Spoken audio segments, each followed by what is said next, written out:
Hello, my name is Vanessa. Welcome to my channel. It is June? It's July. It's like mid-July. It's not June.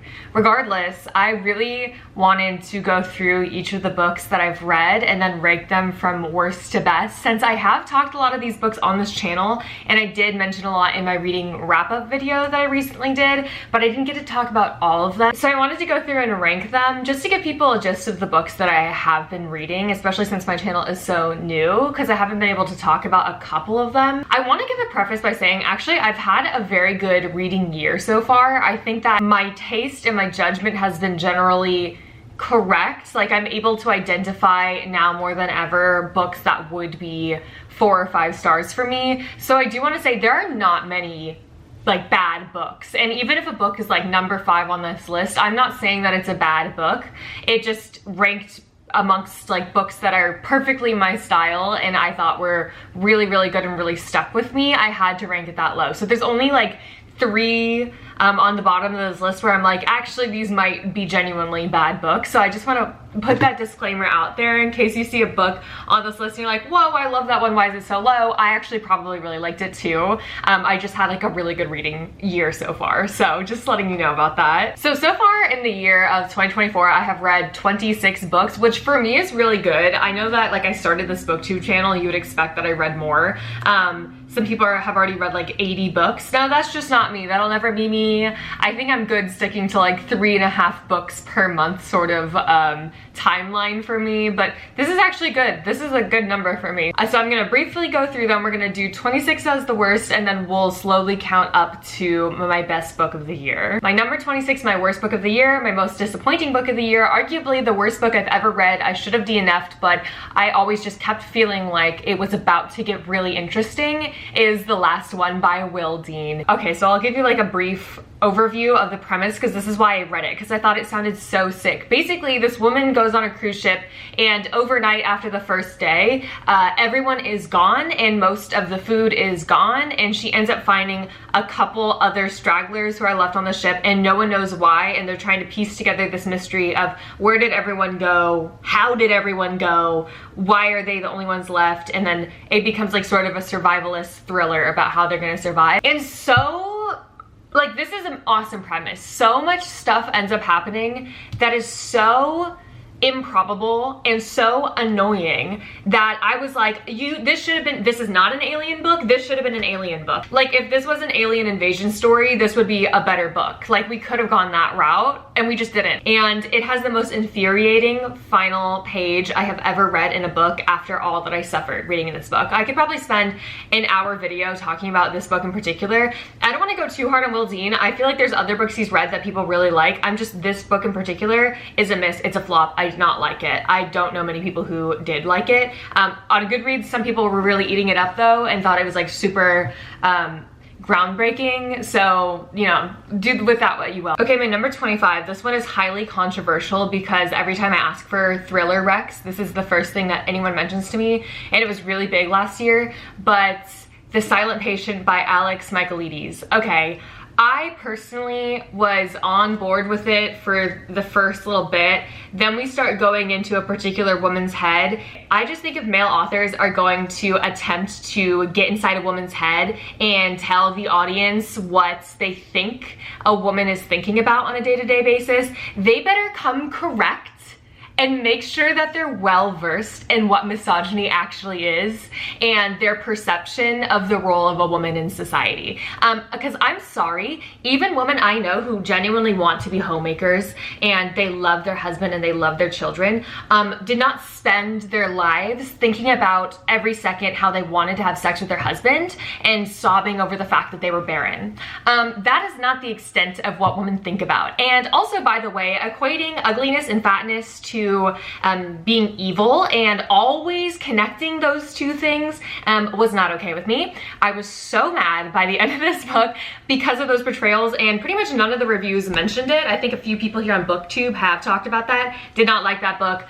Wasn't about it. Also, predictable plot twist. I wasn't mind blown personally, but I guess, I don't know. So that was just my opinion. That is my number 25, my second worst book. Okay, my number 24 is also a thriller book. I don't know that I don't like thriller. I just think that I chose the wrong thriller books to read this year, and that is The Housemaid by Freida McFadden. Again, this one isn't bad in the way the other twos are. I just think that it was predictable and a little bit cheesy, and for how much hype it got, I was expecting a lot more. So I was just not that impressed by this one. I thought it was pretty typical. So I wasn't really that into it. Just didn't really impress me. That's it. Okay, now that we've gone over the first three, from here on, none of these books are bad. Actually, a lot of these books are objectively good, and from here on out, I pretty much had generally a good time with these books. So we're only at number 24 right now. That just goes to show I did have a good reading year. So my number 23 on the list is Half a Soul by Olivia Atwater. And this sort of breaks my heart to say, because I think in theory, this book would be perfect for me. I just think I am not into Regency era anything. I think I'm just not cut out for that. I love the idea of gossip columns and everything like that, and the society, but then in actuality, whenever I'm watching it or reading it, I'm just thinking about that one Letterboxd review of Pride and Prejudice that's like, people go over to each other's houses and have conversations, or like people go over to each other's houses to talk. And like, that's kind of how I felt about this book. I really respect everyone this was like one of their favorite books. I totally see why.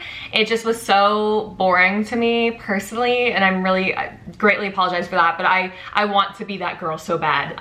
I still respect Olivia Atwater, and whenever she's blurbed on the cover, I think that it's probably a good book. Okay, my camera died and it will happen again, so let me go a little bit faster this time. The 22nd book on the list is A Conjuring of Light, which is the third book in a Darker Shade of Magic series, which I read for the first time this year because I was feeling very left out, even though it came out a while ago.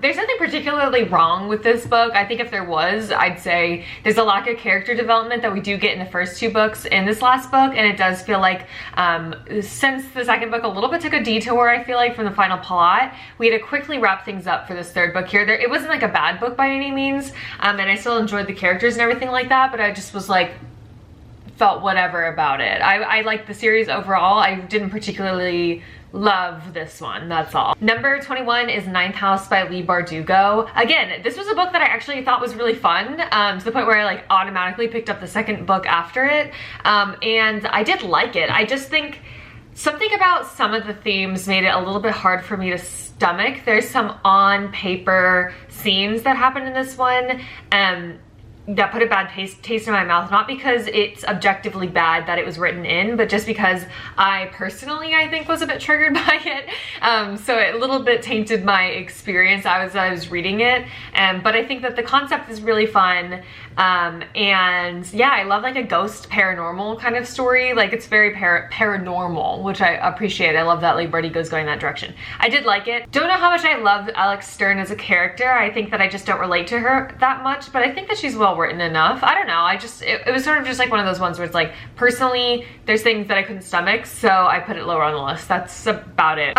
Following that is Hellbent by Leigh Bardugo. Same thing as Ninth House. I liked it a little bit more because we got some more fun paranormal stuff happening, but at the same time, I got very confused, like especially when we go to this particular location. If you've read the book, you know, I got really confused about some of the magic elements happening, and I actually think that I might just be a little bit stupid, so that one's on me. But again, same thing, like it was like the world itself, the story itself, the characters that we were following, I think I just didn't have as much of a personal connection to them as other Leigh Bardugo books, but I do think that this is a good series that I enjoyed reading. I wouldn't say it just like wasn't my favorite. That's like what it comes down to. Oh, the next one kind of breaks my heart. So number 19 is gonna be Bunny by Mona Awad, and I read this recently and I don't want to like elaborate too much because I'm gonna probably put it in a different video, my experience reading this book, but it was really good. I wanted it to be great. I think that it went there in the way that I wanted it to go there, but there was just certain things that annoyed me to the point I had to drop the rating down a decent amount, but I did think it was a good book. Like, I did have a good time with this book, and I think I will think about this book for a long time, but I had issues with it. And I'm gonna leave it at that because I think that I'm gonna talk about it a little bit like later on, like maybe in another week. Number 18 is Thorn Hedge by T. Kingfisher. Again, another one that I really enjoyed. It's a short story, so it's like, it's not like something you're gonna get super invested in or anything like that, and I thought that the ending was fun, and I just had a good time reading it. It was like one night that I read it. Nothing mind-blowing, that's it. That was just like my thing, is like, I liked it, nothing mind-blowing. I thought it was good. I thought it was well done, and I like T. Kingfisher. but I just like, against other books that I read this year, it has to go at number 18. Number 18 is Between Two Fires by Christopher Buehlman. I've talked about this book a couple times and I really liked it. Again, it's the same thing with Ninth House, except for this one I think was the allegory was a little bit, is like strong in this one, and so I appreciated that added layer that Ninth House kind of doesn't have as a more plot forward book. But I like how it feels like a 70s Knight's Tale movie where things don't make sense. I love the idea of like angels and demons mythology, and again, the allegory was good, so that's why it's rated above Ninth House. But the reason it's here at 17 is that still that element of there are things that happen in this book that are hard for me to stomach, and I don't mind reading those things, but I'm not gonna like gush over it the way that I would reading a book where I don't get a sicky feeling in my stomach from certain things happening. So that's why it's here, not because it's objectively worse than any of the other books. I really did like this book, and I would read more by this author. I just had a hard time with some parts, and so it was made it a little bit hard to read, but I really liked it and I do recommend it. So this is a good book. Number 16 is A Gathering of Shadows by V.E. Schwab. This is the second book in the Darker Shade of Magic series.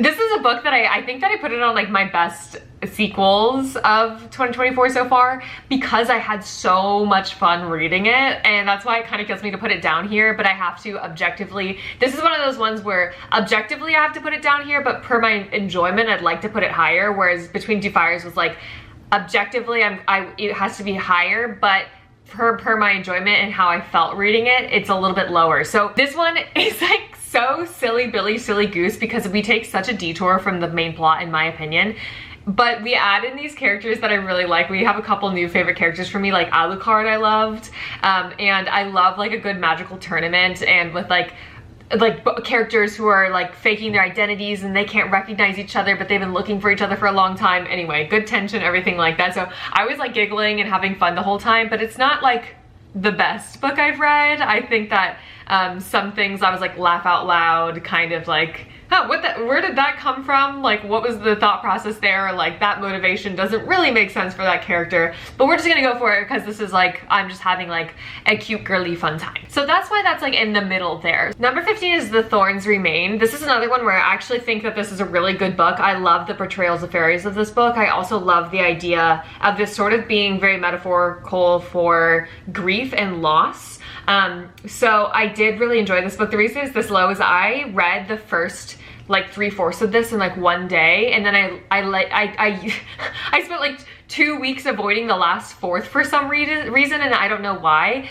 So it's not like I got super attached to any of the characters or anything like that, but I just appreciated the way that fairies were done. I appreciated the way that the grief was done. I think this is a poignant and special book, and I really enjoyed it. I just don't think I liked it as much as I thought I was gonna like it, just on a personal taste level, and I wouldn't be able to tell you why, because there's nothing wrong with this book at all. That's why it's in this kind of middle area here. I did like it though, so I do recommend it if you do want like a book about really fae folklore, but you also want a book about grief.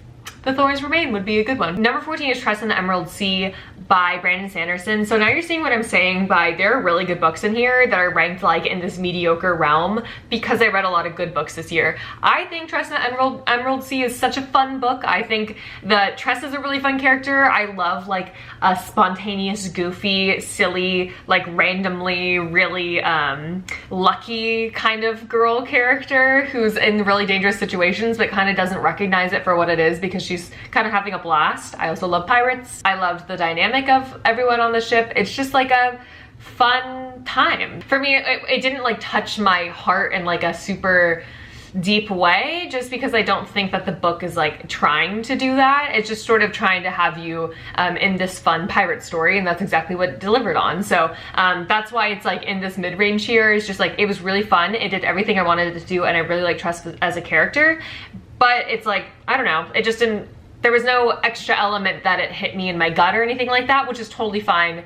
It did exactly what I wanted it to do. I really recommend that one. Number 13 is A Darker Shade of Magic. This is the first book of the Darker Shade of Magic series by V.E. Schwab. When I read this, I don't know why, I was in such the mood for like to be in Victorian London and to have like a magical Victorian London experience with like a suggested romantic subplot. Like that's all I wanted in the world at the time I picked this book up. So it just, I'm not even gonna try to tell you that it was like a mind-blowing book or anything like that, but because it wasn't, but I ranked to put it so highly here because this hit so good at the time that I read it that it has to be in this spot. So that's why I'm putting that one at number 14, because I had like a really fun time. It just hit when I read it. Number 12 is also one I read pretty recently. It is Piglet by Lottie Hazell, I believe is how it's pronounced.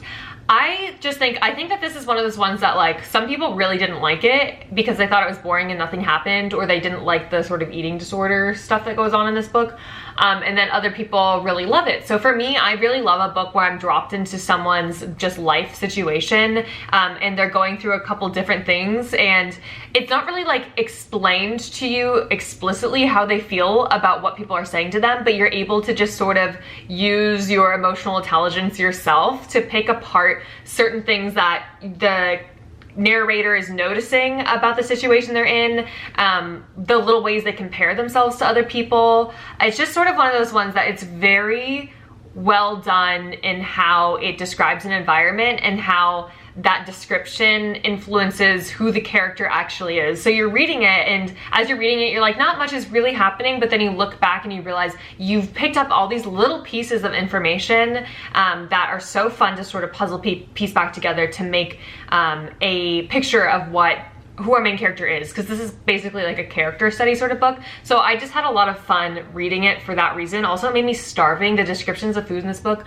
are just impeccable. So that one was Piglet by Lottie Hazell. Okay, number 11 is Vicious by V.E. Schwab. I read this book in like 2 days, which is really quick for me. I don't know, I just thought it was so much fun. I was like, this is just a blast. I love these two characters. I love a codependent, like turned toxic friendship, and that's exactly what this is. I also love a found family where we have like a little girl in particular with like her faux father figure guy, especially if he's like kind of a rough dude. I love that about The Last of Us in particular. I don't know why that sort of relationship appeals to me more than anything else. It's just like very sweet to me. And so it had all those elements, and I thought that the sort of sci-fi element, as opposed to like it being more fantasy, was just a lot of fun. And it's also dark academia in its own way.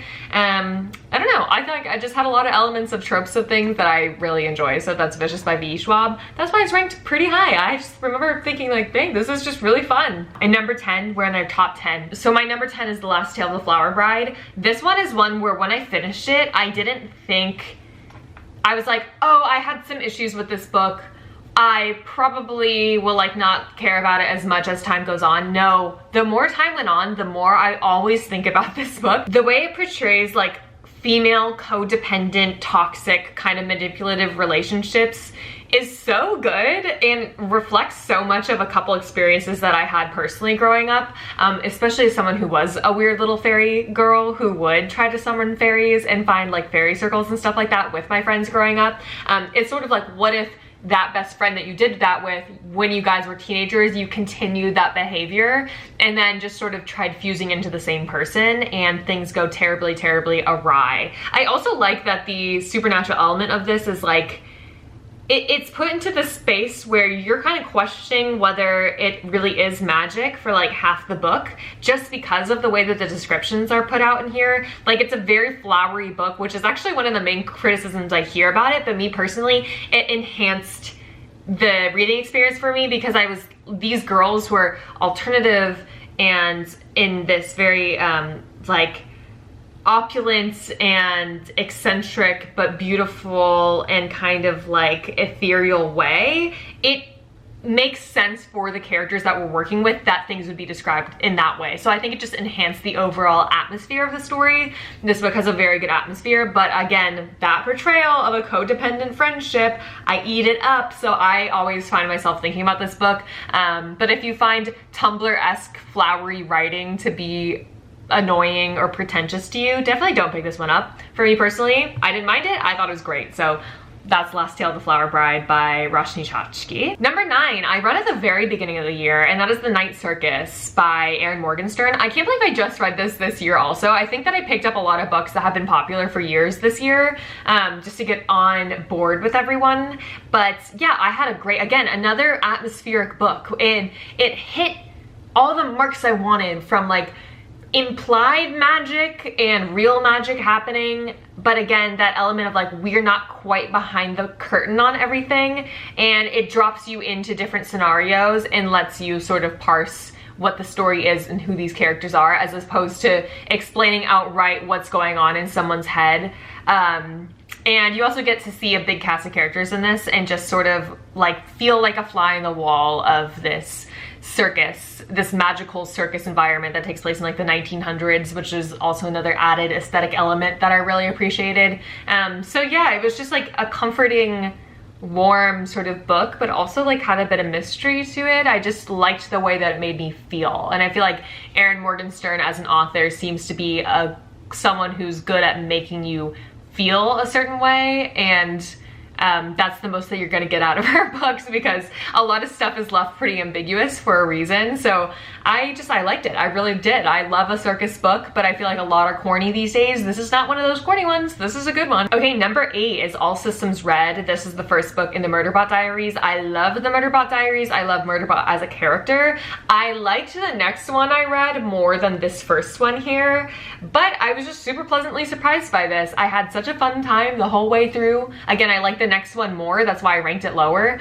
But Murderbot Diaries is like one of my new favorite series, basically. So I had to put it in my top 10. I just had a fun time with it. I think that the writing is easy to read, but it also doesn't really think you're an idiot, as it's explaining a couple more of these like sci-fi elements that I'm not quite used to reading, but it's still simple enough for me to jump in despite not being a huge sci-fi reader. And Murderbot's tone as he's telling the story is very distinct, and it's also pretty funny, just because there's like a lot of like deadpan humor that he has, and his observations about how humans behave is really interesting and pretty funny. So I just really liked that series so far. Number 7 is Obelisk Gate by N.K. Jemisin. This is the second book of the 5th season trilogy, because I haven't read the 3rd one yet, but this whole series is incredible. I absolutely love this sort of sci-fi fantasy world. I think that this is one of the most unique worlds that I've ever read in any book ever. I think it deserves way more flowers than it gets, and it already gets a lot of praise. It's just so imaginative. But compared to the first book does a lot of interesting things with writing and point of view that the second book, by nature of how the plot's moving along, we just can't do that anymore.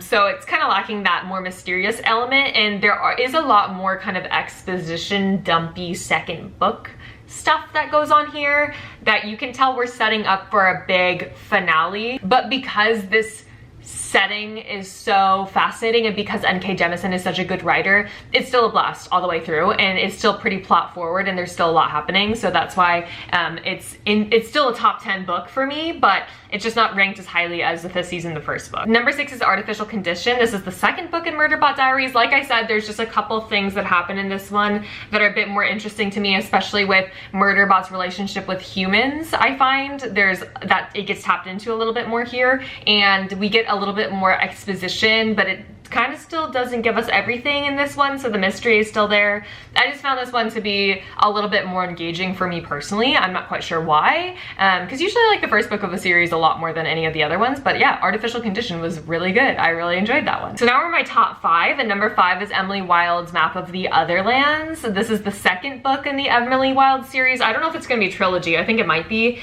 This one takes place in like a spring kind of like location, as opposed to the first book, which is in winter. And I just think I liked the first one more. Just like I said, I tend to like the first book more of anything, but this was still so much fun, and it has a great relationship building for Emily and Wendell in this one, and the small cast of characters, of course, is still super cute and super fun, and the new characters we meet are just a blast as well. So I just had a happy, good time reading this throughout, and I think that the humor is really good in this one. And again, the stakes are still high in this one. I just remember thinking that that the first one was a little bit higher stakes, which I personally like more, but both are great books, and that's why both of these are in my top 5. So don't even worry, this is a great book. My camera died again, so this has been great. Number 23 is the 5th season by N.K. Jemisin. Like I said, I really liked the second one, Obelisk Gate, but I especially liked the first one just because it was so creative in the way it dealt with point of view. It did something that I've never read in a book before, and it also pulled it off so seamlessly. It had this wonderful mystery element throughout the entire book. This book is so good at mixing sci-fi with fantasy. I actually would call this more of a sci-fi book than a fantasy book. I also think this is one of the most unique worlds I've ever seen built in fantasy, and I think it's definitely deserves more praise for that, in particular for building such a unique world, because of course it makes sense that a lot of sci-fi and fantasy would be derivative, but I think that this does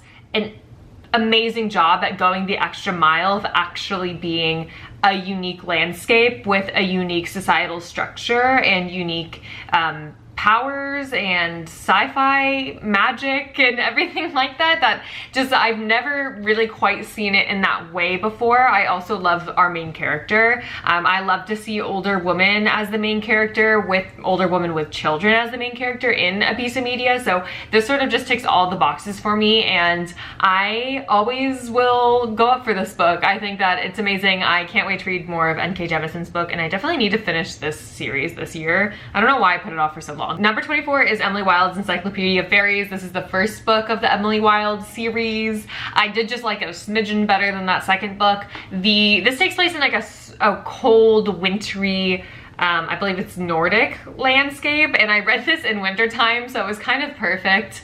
And I just think that there's so much humor in this book, and it is considered a cozy fantasy, but it has such high stakes that there's times when it's legitimately very violent, and as someone who likes the idea of cozy fantasy but doesn't like it in reality because I find that the stakes are too low and I don't feel at the edge of my seat or the need to keep reading as much, this one does keep you reading and you are actually genuinely worried for our main characters' lives. Also, this book does such a great job with dynamic. I love the way that Emily and Wendell are written. They are such opposites of one another, and I think that the way that the tension is written between them, their friendship is also fleshed out in a really fun way. They're like rivals, but also friends at the same time. It's like frenemies, but legitimate annoyances come up between them. It's just so silly and so fun. I love this book. I think a lot of people appreciate this book, especially if you're someone like me who loves fairy books, but with the oversaturation of fairies in the market, you are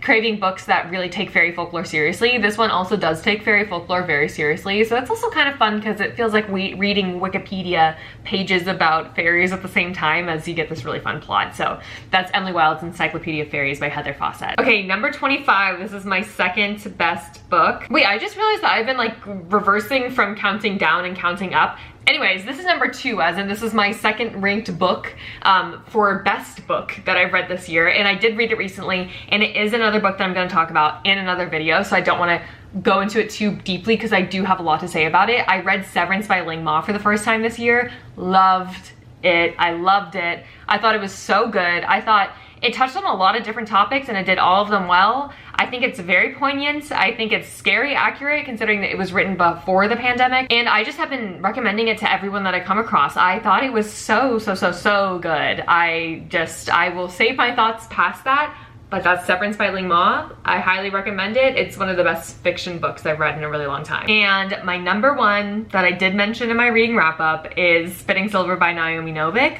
I read Uprooted last year, loved it, and Spitting Silver is like the perfect next book if you loved Uprooted, as a small cast of characters in a village set in like with real folklore fairies and real folklore stories, but kind of putting a twist on them. And then you also have different point of views in this one, but every single point of view for every character was so engaging in its own way. And I actually don't like different point of views because I tend to get bored with at least one of them, but I think consistently all of these women in this story that had a point of view were really interesting, and I thought that every woman's point of view in their messaging about freedom and independence and their relationship to the men in their lives and how that is affecting those things is very unique in their own way, but also very important and touching in its own way. But I mostly just thought like the plot itself was really good. The way that all these characters start getting woven together throughout the story was also really good. And I just love Naomi Novik. I think she's such an amazing fantasy author. She might be my favorite author at the minute after that. So Spinning Silver by Naomi Novik was my favorite book of the year. I loved that one. If you have any suggestions for books that feel like Spinning Silver by Naomi Novik or feel like a Naomi Novik story, please let me know. I want to read more. That's exactly my style of book. So anyway, that was all 26 of the books I've read so far. I know that's not too many books, but that's good for me. And again, I read so many good books this year, so almost all of these I did really thoroughly enjoy. I hope that I expressed that. I think I learned a lot about my taste this year, so going into the future, going into the second half this year, I think I have a lot to work with in terms of the types of stories I like to read. I think this was a very formative year so far for my reading taste, so I just wanted to share that with you. So yes, thank you so much for watching. If you agree with any of my readings or disagree with any of my readings, let me know, and I hope you have a wonderful rest of your day. Bye bye!